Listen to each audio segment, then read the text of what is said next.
How y'all doing today? Today, the topic of discussion is going to be cleaning up your life. Cleaning up your life. When I think of this, I'm thinking about getting your life in order. Making room for growth. Making room for newer, positive things to occur in your life. Think about it. When you get furniture, when you're buying furniture up for your house, what do most people do? Most people tend to set up how their old furniture is going to be removed from their house a little bit of time before the new furniture arrives. Whether you got somebody picking it up that day, you're moving it to the garage to make room for the new stuff. A lot of people, they don't buy new stuff on top of the old stuff, unless you're talking about clothing or whatnot. When you're getting a vehicle, a lot of the times you're using that old vehicle for a trade-in because you're cleaning up your life. You're cleaning up. I mean, you can only drive one vehicle at a time in most cases, most people's scenarios. So you get rid of that old vehicle before you get the new vehicle.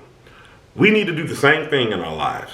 Sometimes we got people sitting around that no longer belong there. I know a lot of the other videos I'm talking about, not writing people off, because I don't want you to just look at people as some disposable resource that you can just use and toss aside. I'm talking about people who really don't deserve a spot there in your life. It's not healthy. It's not upbuilding. They just overstayed their welcome for that position that they're playing in your life at that time. Sometimes you have to move on. There's situations that require you to move on. I remember a friend, he worked at a job for years. And when he finally left, one of the things that he was saying was, he was stating, man, I really stayed longer than I should have. And one of the things that I commend this friend for, and he's like a brother, was his patience. One of the things that one of the positive things that he thinks about me is, and he's told me, he was like, thing I noticed about you, you're not going to sit anywhere uncomfortable. And he wasn't just talking about on the job, he was just talking about anything in life. He was like, man, you're going to get up and make a move. And he was like, I look at that as a plus. I wish I could be like that with certain things. And it was funny because I'm telling him the same thing about his patience. I'm like, man, you really know when not to make a move. You wait, and you're making sure you're looking both ways before you do. And he's like, yeah, sometimes I sit too long though on things. So it was just observation that we had with one another. And those are the type of relationships that are awesome. Those are things that you grow on. Those are things that you use to nurture one another. But with people and things sometimes you have in your life, even in your home, there may be something that is of no use to you and it's sitting, it's taking up space. I don't know, maybe when you're walking through the house, you're stubbing your toe on it or whatnot. You're like, okay, this has to go. It's serving no purpose. Same thing with other things in our life. You got to clean up the old before you can get the new. Now, a lot of the times, what you notice that I tell you,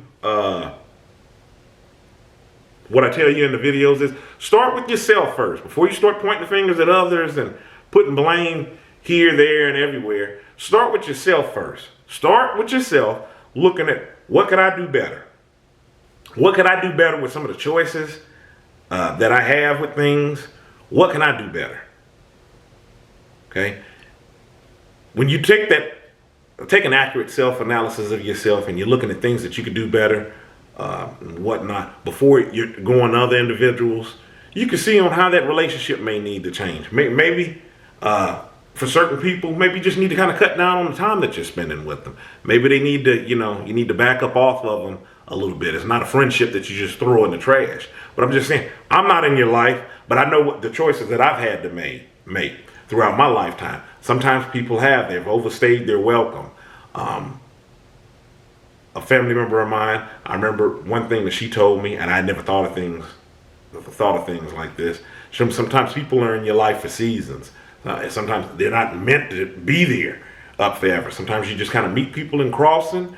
You have something in common and you move on. This is the reason why I said in one of my other videos when I was talking about friendships, people are all too quick to say, oh, this is my friend. This is my friend. Friends take years to develop. You should consider yourself lucky if you have one good friend. Friends take years to develop.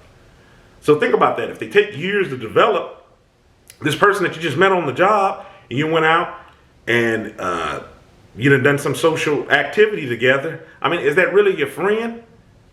Is this person really going to sit here and take up a spot in your life that is lifelong? You don't know that much about the person. So it's just like with anything, dating or anything. You take time to get to know that person, to see if they're fit. But before you do that, you have to look at yourself to see what you like, dislike, things that you want to have time for in your life and things that you don't. So that's my take on it, with taking time to clean up your life. Clean up your closet, whatever you want to say about that. In the meantime, go look at a book that I've written. Kilimanjaro is The Arithmetic of Family Communication. The link will be in the description box. It can be found on Amazon, and you can get a paperback or an ebook copy. Okay? Till next time, stay encouraged, avoid being discouraged. My name's Ayin. You have a good one.